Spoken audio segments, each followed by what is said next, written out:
Hey dolls! So in one of my recent videos, I got a comment asking me how I identify face molds of my Barbie dolls. I tried to type up a response and I kept typing and typing and typing, and I quickly realized that I kind of have a lot to say on the topic, so I thought it would be more helpful to make a video talking about it rather than typing a super long essay. So today I'm super excited to share 5 techniques that I use to identify face molds on Barbie dolls. Throughout the video, please keep in mind that these tips are just what work for me personally, and this is not a definitive guide to identifying your dolls or anything. So yeah, let's get into it. Tip number 1. We're starting off with something really easy.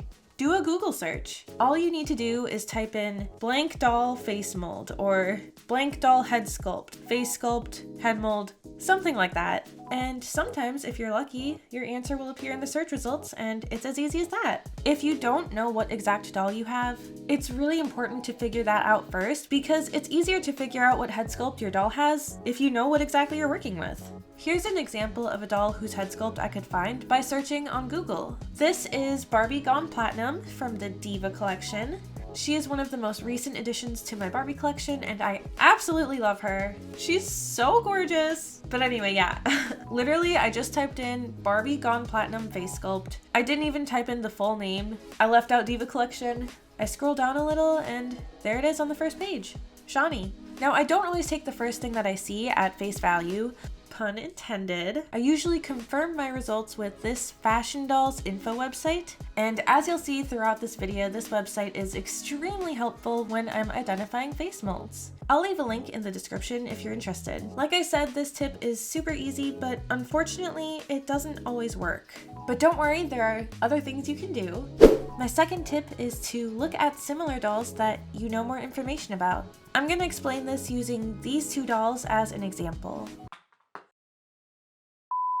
For the sake of this demonstration, let's say that I don't know what this doll is. By the way, if you've seen my original series drama Mind Games, you probably recognize this doll. She is my main character, Hilda. If you haven't seen my Mind Games series, I would really appreciate it if you gave it a watch. Link in the card and description. I've been having so much fun working on the 7th episode, and I can't wait to share it with you. There's so much drama. I know it's taking a while for the episode to come out, but I have a lot of new sets to make. This episode is pretty big, but yeah, check it out. Anyway, yeah, back to face molds. Let's pretend I don't know what doll she is, but I do know what this one is. She is Delia from Barbie and the 12 Dancing Princesses, and she has the summer face mold from 2003. As you can see, these 2 dolls have pretty similar features, and so it seems to me that they have the same face mold. So I can go back to that head gallery on the Fashion Dolls info website, find the summer 2003 face mold,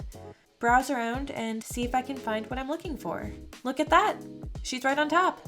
Tip number 3 is to use the head stamp on the back of your doll as a helpful hint. Once again, we're going to use the Fashion Doll info head gallery, find the year that's on your doll's head stamp, and see if you can find a similar looking face mold. The head stamps can also help to confirm that you've found the exact face mold that your doll has. For example, this FAO Schwartz Barbie has the Carnival face mold. When I look on the Headmold gallery, I can see that there are 2 Carnival face sculpts. However, I know that my doll has the Carnival Collector face sculpt because she has the 2003 head stamp.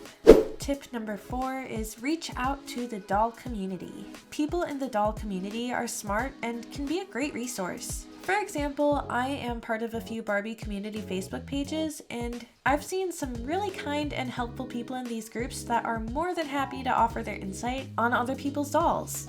My last technique is to keep practicing. Keep researching your dolls. The more you research doll face sculpts, the easier it will be to point out different face molds in your collection. I personally think it's fun to find out what face molds my doll has. It's kind of like a fun challenge for me. So I like to do it a lot, and by now there are some sculpts that I've just memorized in my head where I can look at the doll and know what face sculpt they have. Like this doll, she's Rayla the Cloud Queen from Barbie Magic of Pegasus, and she has the Lara face mold, which by the way is one of my favorites. Please keep practicing, don't give up. It takes time to develop this skill, but before you know it, you'll be surprised at how many face molds you can recognize from memory.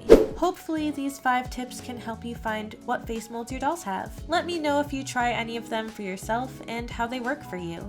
As you research your dolls, please try not to get discouraged if you can't find what you're looking for right away. Sometimes it can take a while to identify what head sculpt your doll has, and that's okay. A lot of figuring it out is honestly just trial and error. I know I don't always get it right on the first time. Anyway, thank you so much for watching, and thank you to this comment for inspiring me to make this video. If you made it to the end, thank you so much, and I would love for you to tell me what your favorite face molds are in the comments. Please subscribe if you want. I upload new videos every Friday, and watch my original series drama Mind Games. Also follow me on Instagram at MillieWillowsDoll, and I'll see you in these videos right here. Bye!